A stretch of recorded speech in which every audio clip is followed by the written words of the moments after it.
On today's show, more NBA executives think that Giannis Antetounmpo will be better than Luka Doncic in 5 years. Are they right? Also, NBA executives said that the Mavericks clearly had the worst offseason. And they're clearly wrong. I'll tell you why on today's Locked On Mavs. I'm Luka Doncic, and this is Locked On Mavericks podcast. Hey, Dallas Mavericks are NBA champions. Bang! Bang! It's good! And the Mavericks have won the game! If you don't believe, you shouldn't be here.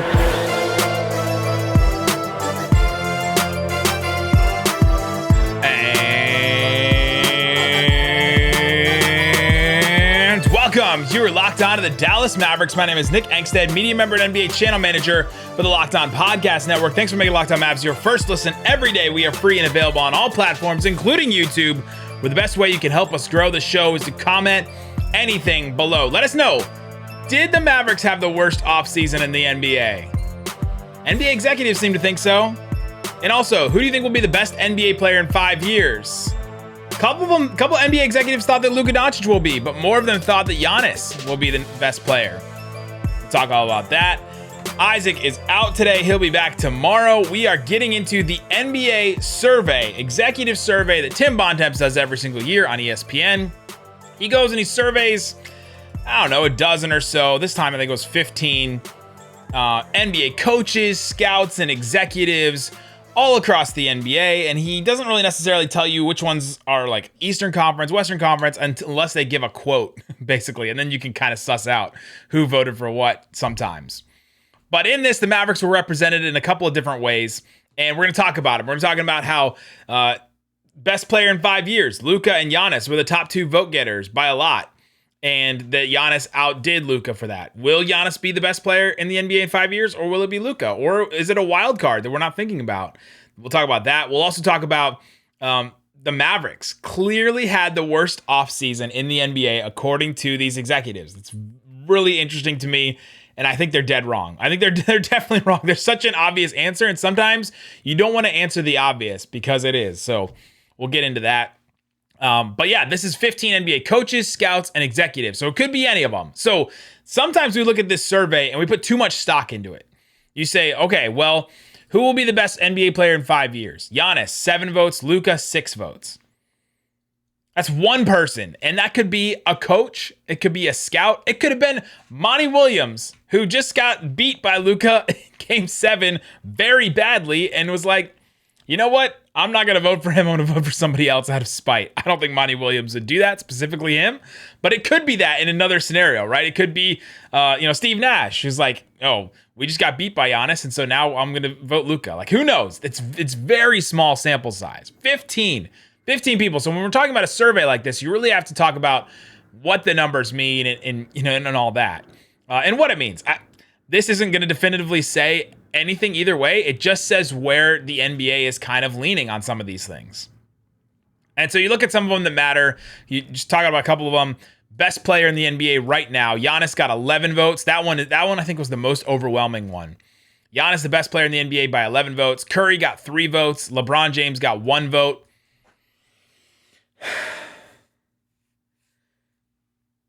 Come out and say it.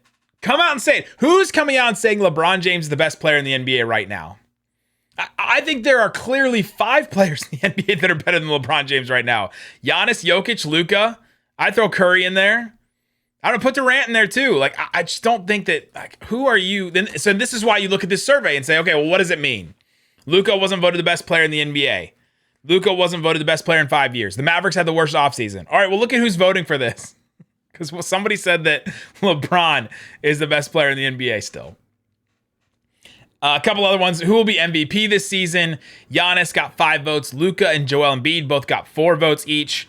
Curry got 1 vote. Ja Morant got 1 vote. That Ja Morant one is interesting. What kind of season would Ja Morant have to get an MVP? Like, it would have to be Derrick Rose, but like on a completely other level. Like, that one is just that's a Locked On Grizzlies special. I just gave you guys a topic to Michael and Joe, because he went 27-6-7 last year on a team that was second best record in the NBA and like didn't even sniff the MVP. Like, did he even get vote? I don't even know if he got votes. I don't know how Ja Morant can get into the MVP conversation. That's just a lot. All right. Let's do the one that I really want to talk about, though. Who will be the best NBA player in 5 years? Giannis got 7 votes. Luka Doncic got 6 votes. And Jayson Tatum got 2 votes. Those are the only players receiving votes.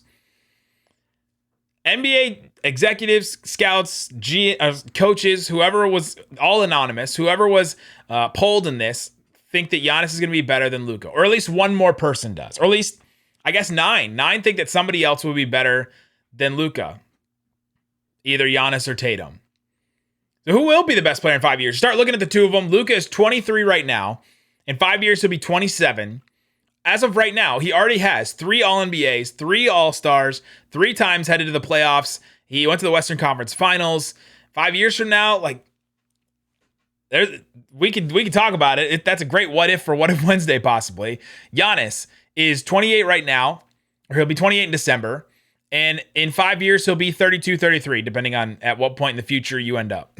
Like if you're going into the future in December, he'll be 33. But like he's right about there. 5 years ago, if you look at Giannis, this one is interesting. He was 22 years old. He was just coming off his first All-Star appearance. He had lost in the first round of the Raptors. That was his first time, or second time in the playoffs. And his coach, Jason Kidd. Giannis's coach 5 years ago was Jason Kidd. Giannis will be 32, 33 in 5 years. So if we're just comparing the two, a 27-year-old Luka and a 32, 33-year-old Giannis. The best 32-year-olds in the NBA right now, Kevin Durant, Steph Curry, Jimmy Butler, DeMar DeRozan, James Harden. Those are some pretty good 32-year-olds. So if you want to make the case that Luka will be better than Giannis in 5 years, and 6, scouts and coaches and executives said that he would be. But if you want to make the case about Luka and you just point to Giannis's age, that's not a good enough reason. It's not a good enough reason to say that Giannis will just be, he'll be older, he'll be past his prime. No, he's going to be right in his prime. Think about Kevin Durant now, Steph Curry right now, Jimmy Butler. DeMar DeRozan just had the best season of his career at 32 years old. And that's how old Giannis will be. And he's not going to age badly. He's not all reliant on athleticism. Don't listen to whatever Gilbert Arenas is saying. Gilbert Arenas is just saying some stuff about Giannis and just going off about Giannis and how he's not gotten better and has he improved on one specific skill. Yes, Giannis has improved in everything. Giannis has improved at every part of his game since he entered the league. But he's improved since he's gotten to the league in every facet of the game. But has he plateaued? Has he peaked? It's hard for me to look at a 28-year-old guy right now and say he's going to get significantly better. He's going to take another step forward. Now, he'll improve in little areas of his game, sure. Kevin Durant did, LeBron did, just little things here and there. But at a certain point, you get to your prime and that's who you are. And you can, change your approach. You can do different things statistically and try different methods. But you're as good of a player as you're going to be at a certain age. Has Giannis hit that? I kind of think he has. And that's not even a knock on him because the last 3 years for him have been incredible. 2 MVPs. He's averaged 29 points a game, 12 boards, 6 assists, a steal and a block.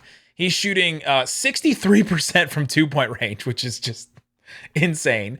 His 3-point percentage is just about 30%. So he's hitting, a decent amount of 3 or 4 threes a game that he's taking. And so that's one area of his game. If you're going to point to anything, which we've been pointing to his game forever, but at least he takes them. At least he's willing to take him and put him up there. And then he was defensive player of the year in that stretch. He's done everything. He's done everything in this last 3-year stretch. And so has he peaked? And that's the question you have to ask. Has Giannis peaked? Because if you're talking about who's going to be the best player in 5 years, has Giannis peaked or is he going to take another step? And then coming up, let's talk about Luka. How does Luka compare and what will Luka be in 5 years? And how do you actually compare him to Giannis? And then there's a couple of scouts and execs that talked about Luka and gave a couple of quotes. So I'll share those coming up. But before we do, let me tell you about BetOnline. It's the best place to check out the odds and lines inside and outside of sports.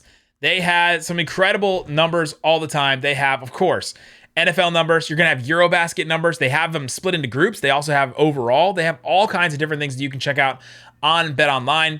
I posted the WNBA championship odds today, and I found it so fascinating. And this is when you start looking at these odds and say, okay, this is not necessarily who they think is going to win. It's who they think the money should be on. And like that all comes into play. And that's what gambling is so interesting to me. Is like, who are people willing to put money on? The Las Vegas Aces, even after losing their game one, are the favorite, according to BetOnline. They're plus 220 to win the WNBA Finals. Now, right behind them is the Connecticut Sun and the Seattle Storm are plus 250. So that's like right there and there. And then the Chicago Sky are plus 360. They're a little bit of ways to win it. But if you want to check out that, football, Eurobasket, anything like that, go check out BetOnline. It's where the game starts. All right, Isaac, we're getting into the NBA executive survey given by Tim Bontemps at ESPN. You can go read it, and there's a whole bunch of other stuff in there. We're going to talk about right now. Who will be the best player in 5 years? Giannis got 7 votes. Luka got 6 votes. Tatum got 2 votes. And when you're talking about who's going to be the best in 5 years, you look at age, see where they're going to be in their career. You see, okay, can they take another step forward?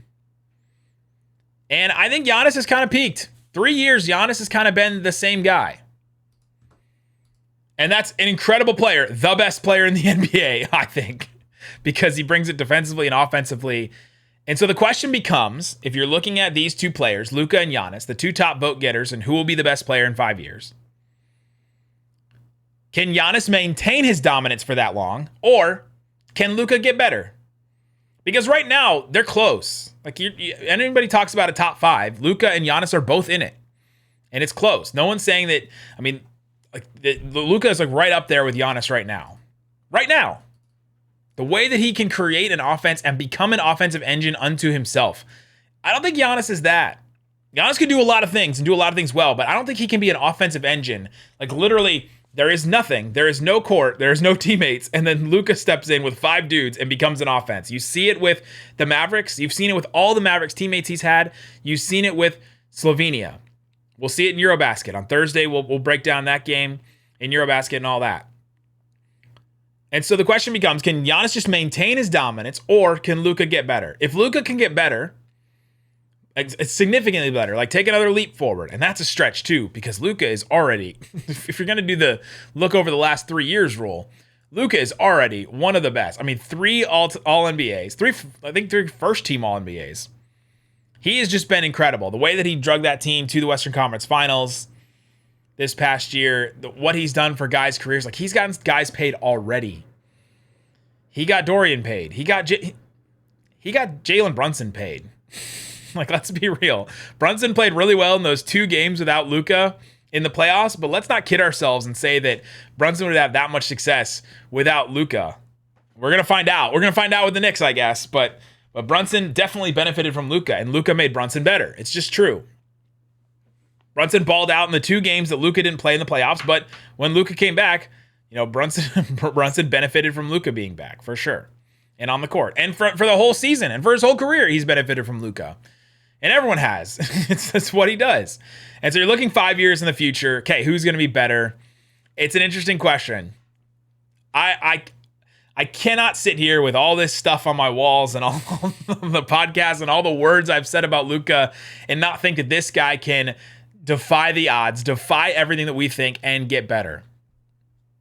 I think he can, especially defensively. If he just becomes an average defender, like even maybe a step above that, if he puts together the best shape of his life type season that we've seen Embiid do, that we've seen Jokic do, that we've seen some of these, even Giannis did that. Giannis was bulked up and got in the best shape of his life and then won an MVP, right? That's like how it happens. Now, it happened for Giannis a little bit more gradually than it happens for some of these other guys. But if Luka puts that together and carries it for a little while, it's over. Like, it's over. He's so good. He's so good. That's a fascinating one. Who's going to be the best player in 5 years? Giannis, 7 votes. Luka, 6 votes. The other guy receiving votes is Jayson Tatum. Now, here's a quote from this is from I think it's an Eastern Conference executive. Yeah. Luka did a hell of a job carrying that team this year. But the two-way wing creator scorer is the ultimate archetype, and Tatum is that at 24 years old. He's just 24, guys.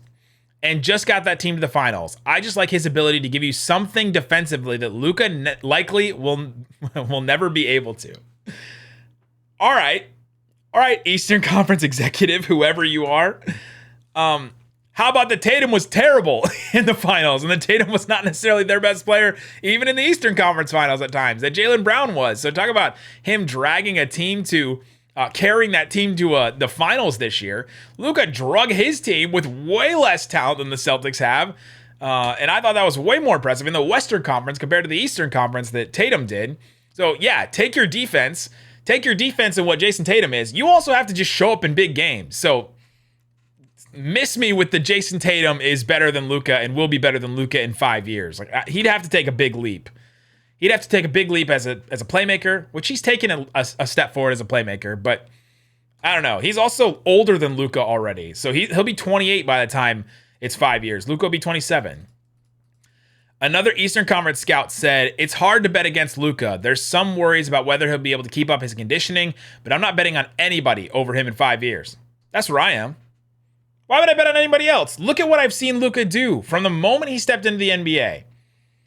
He's been almost this good, and took that big leap from year 1 to year 2. Other candidates. Who else could be the best player in 5 years? Tatum got 2 votes. He's going to be 28. Jokic is going to be 32. He's not going to be old and dead. There's a good chance that Jokic could be the best player in 5 years. Jokic is one of the top 3 players, I think, right now. I think it's those 3 guys. I think it's Giannis, Luka, and Jokic.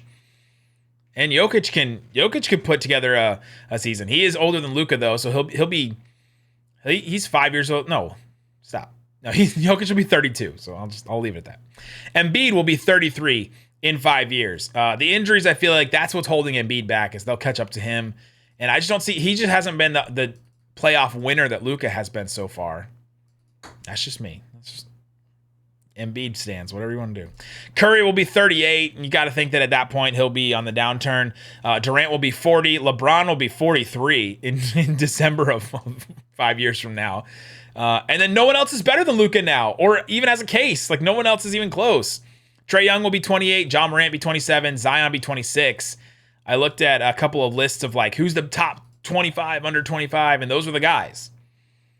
I don't know if any of those 3 guys are taking a leap that will get them to where Luka is now, let alone where Luka's going to be in 5 years. So I think that's the answer.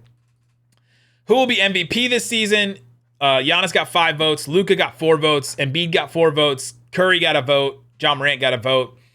It's interesting that Giannis got more votes than Luka in this, but I think this is Joel Embiid's year. I think it's just going to be from the very beginning of the season, the narrative. I'll do it. I'll do it for all the commenters. Anytime I say narrative when we talk about the MVP, I take a drink. The narrative behind Joel Embiid will be there this season. It'll be harder for Luka. He'll be going uphill because, they got worse over the offseason. Will they be a better team? Now, if they come out of the gate and surprise everybody and start the season like, 20-5 or something crazy like that, then all of a sudden that Luka can get back in that conversation for sure. And then here's the one I think a lot of people are going to be talking about today. Which team had the worst offseason in the NBA?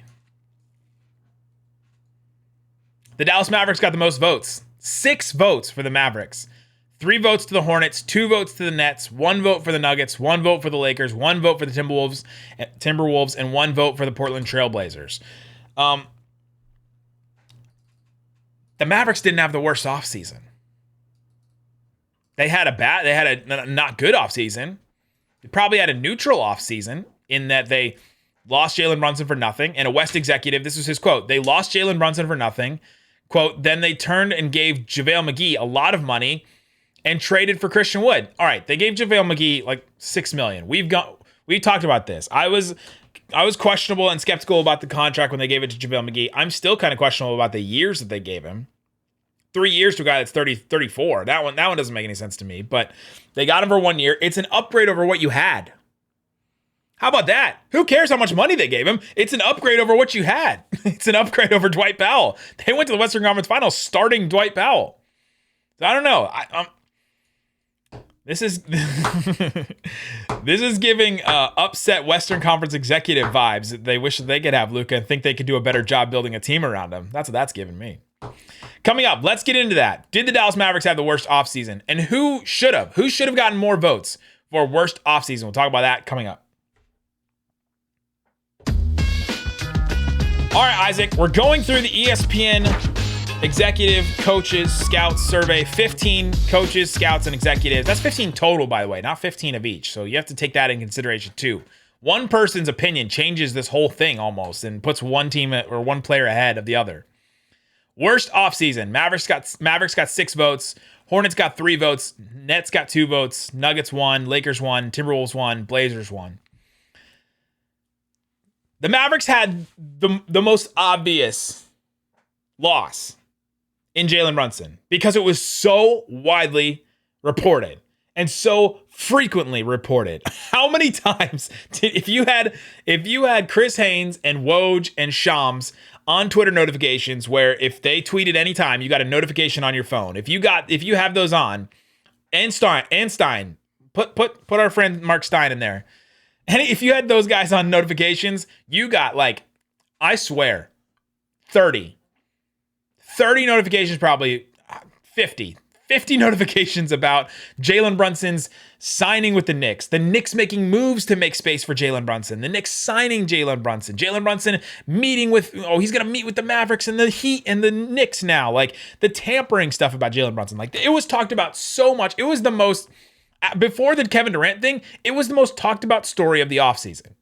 Which sounds insane for a guy in Jalen Brunson that was getting played off of the court in the playoffs a year ago to then become the most talked about story in the offseason. But it did. It became the most talked about story in the offseason.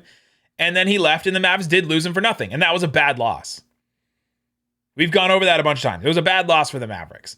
But the Mavericks didn't have the worst offseason. They at least replaced him with Christian Wood, who we think is the biggest X factor and is a big wild card. But if he puts up the same kind of production, that's going to be great. They added JaVale McGee. That's at least better than Dwight Powell that they had. And guess what? The Charlotte Hornets had way worse of an offseason. Way worse. Miles Bridges has 3 felony counts of domestic violence against him. Now, I know at a certain point, you're like, I don't know if I want to mix the off-the-court stuff with the on-the-court stuff. Let's just focus on the on-the-court stuff and say, all right, well, he's not going to be on the court. Go to Ka from Jungle Book. He won't be there in the morning. No, he won't be there on the court. We don't know how long, but that's a bad offseason. They're about to give him a max contract. They're about to look at him and be like, Miles Bridges, you were one of our best players, probably our second best player. We're going to give you a max contract. And they weren't really even going to sniff it, even going to like put their nose up at it. They weren't even going to think about it. They were just going to give it to him. The Mavericks had to think about the contract they gave Jalen Brunson. Or that they could have given Jalen Brunson. The Hornets had a worst offseason. And then the Hornets didn't sign anybody. Did the Hornets make a transaction after the Miles Bridges thing? It froze their whole team. It froze their whole team where they were like, okay, well, now what do we do? And they didn't make a move. It was 2 weeks after free agency. They still hadn't made a move. They finally signed, they re-signed Cody Martin or Caleb Martin, one of the Martin twins. And that was their one move that they made. They had a worse offseason. If I had a vote, I'm going Charlotte Hornets. That's worse. That's where at least the Mavericks added something. The Hornets didn't add anything. The Hornets added some rookies and they made some trades and they didn't get Jalen Duren and they added Mark Williams and that's not better. I don't think that Jaden Hardy might be better than Mark Williams. Centers in the lottery are hit and miss. For every Ayton, there's a Mo Bamba, right? For every or think of another one that flopped. There's a bunch. Hornets had a worse offseason than the Mavericks. Now, the Mavericks had probably a neutral offseason, maybe just slightly negative offseason. But to say that they are the worst, I think is too far. And then, and it's also to say that this, a lot of teams had pretty good off seasons this year. The Nuggets got a vote. The Nuggets didn't have the worst offseason. They're getting their players back. They traded KCP, but then they got KCP. They got Bruce Brown. I think that's good for them. So I don't know what that vote is for. Just them signing DeAndre Jordan and that person not understanding why they did that. That's what that vote is for. The Lakers got a vote. Here's the thing about the Lakers. They replaced their entire team except for LeBron, AD, Westbrook, and Josh Reeves. They replaced their whole team. So I don't know if that's a bad offseason. I think it's a better chance that those players that they added would be better than the ones they had last year because the ones they had last year were so bad, no one wants to sign them. Dwight Howard, Carmelo Anthony, Avery Bradley, Kent Bazemore. None of these guys are signed. I don't know how the Lakers could have the worst offseason. I guess they still have Russ. They still haven't made that move, but I don't know how they could have the worst offseason because they hopefully those guys will be better than what they had last year. And that's just saying how bad they were last year. The Timberwolves got a vote. Now, whatever you think about that Rudy Gobert trade, at least they got a guy. At least they have him, and at least they added an all defensive player. I don't know how they could have the worst offseason. And then the Blazers got a vote. The Blazers got a vote, and there's a quote in here about I don't know what they're playing for. I don't know what they're competing for. I get that. I get that. But at least they added some talent. They re-signed it, Anthony Simons. They added Gary Payton II. They added, Jeremy Grant. Like, that's a good offseason, like in a vacuum. So I guess if you're looking at it outside of the vacuum, then maybe it's not a good offseason because they're leveraging future, but they didn't give up too much to get those guys. They outright signed Gary Payton. They traded for Jeremy Grant. It wasn't that much. Like, I don't know. I'm not losing sleep over the Blazers offseason. And then the Nets got 2 votes. The Nets probably got 2 votes. And I can tell you, I'm going to bet that this was 2 executives who just said Sean Marks and Steve Nash and Joe Tsai just had the worst offseason because of the headache they just had to go through. That's what these 2 votes are. The Nets had the worst offseason just because of the headache they had to go through. Mavericks got 6 votes. So they're clearly the one, according to these scouts and coaches and executives. They had the worst offseason. Disagree. Who had the best offseason? What makes a good offseason then? If these were the bad ones, who had a good one? Celtics got 6 votes. Makes sense. They didn't lose anybody. They added Malcolm Brogdon. They added Danilo Gallinari, though Gallinari doesn't look like he's going to compete for them for a while because of the injury he just went through over in Europe. Sixers got 2 votes. They add, some talent. They add Melton. They add PJ Tucker. James Harden is apparently, he's going to be healthy this year. He's going to be healthy. He's focused on basketball. Good for you, man. Fine. The Jazz got 2 votes. So apparently, I bet whoever voted for the Timberwolves on the worst offseason voted for the Jazz on the best offseason because they thought that trade was so good that they got. Jazz are doing fine. They got a first for Royce O'Neal, which I think was more impressive than the trade that they got for Gobert. Hawks got a vote. They got DeJounte Murray. That's a good one. Clippers got a vote. They got John Wall, and then they're getting their guys back from injury. Knicks got a vote. They added Jalen Brunson. Fine. And then they just signed an extension for RJ Barrett. Sacramento, and they may still get Donovan Mitchell. Sacramento Kings got a vote for best offseason. They added Malik Monk and Kevin Huerter. They added Keegan Murray in the draft. Like, those are good moves. Like, they upgraded their team. And then the Washington Wizards got a vote. They made that trade for Monte Morris. And then they added AJ Griffin in the right. No, they added Johnny Davis. I get the 2 guards confused. They added Johnny Davis in the draft. I guess a fine offseason. Good for them. That's I guess who the best offseason. So like even the best ones, there wasn't much change either way. Celtics got 6 votes, and they added Gallinari and they added Brogdon. I don't know how much Brogdon's going to bring to that team. They already have guys that score. They already have these things. He's like going to help on the edges, but he hasn't been a guy that helps on the edges. He's been a guy with the ball in his hands, and he's been injured a lot. So if that's the overwhelming best move, then not a lot of teams swayed either side. So I feel like this side of it, like the best offseason vote, makes me feel better about the Mavericks getting the worst offseason vote because not a lot of change happened. Then the last one we'll look at is who wins the Eastern Conference Finals, Western Conference Finals, and then the NBA Finals. Mavericks didn't get a single vote for West. They didn't get a single vote for NBA champs. But the Warriors only got 3 votes to win the West next year. The Suns got 3 votes. All right. You know from listening to our crossovers in the playoffs that Cyrus Satsas of Locked On Warriors is going to be hot. He's going to be hot. He is going to be Texas Sun hot at the Warriors and the Suns having the same amount of votes to win the West next year. And I'm with him. Who in their right mind would vote for the Suns over the Warriors to win the West next year? After all the DeAndre Ayton saga, the Game 7 that they just went through, Chris Paul getting another year older, and the way that the Warriors have these guys that are just getting older and like just coming into their own. If Kuminga takes a step forward, that's a huge thing for them. If Klay Thompson is another year removed from his injury and he's better, then like that's even better than the team that just won the title. That Warriors team would have beat the Suns, I think. By the transitive property, they would have. Clippers getting 8 votes. That makes sense to me. They're getting Kawhi back. He's probably top 5 next year while we're having these conversations. NBA champs, Clippers got 5 votes. Bucks got 4 votes. Celtics 4 votes. Warriors 2 votes. After what we just saw in the finals, who's voting the Celtics over the Warriors? I don't understand this. I get Bucks, I get Clippers. I don't get why four people are voting the Celtics over the Clippers, Bucks, and the Warriors. The Warriors just thoroughly beat them in the finals, and you think they're just going to go back and win it this year. I don't know. You're a little high on the Boston Celtics. Like, let's calm down. Let's calm down, NBA executives. There you go. That's the NBA survey. There's a bunch of other stuff in there. Isaac will be back tomorrow talking about some players to watch in Eurobasket. We're covering it. We're really getting into it. Guys, thanks so much for listening to Locked On Mavs. Now go listen to the Ultimate Pro Football Preview. It's an NFL preview, 8-episode extravaganza to get you ready for the NFL season. Local team experts of the Locked On Podcast Network, plus a betting angle from Lee Sterling of Locked On Bets, all combining into one ultimate NFL preview. Search the Ultimate Pro Football Preview 2022 on your Odyssey app, YouTube, or wherever you get your podcast. Guys, thanks so much for listening to Locked On Mavs. Peace out. Boom!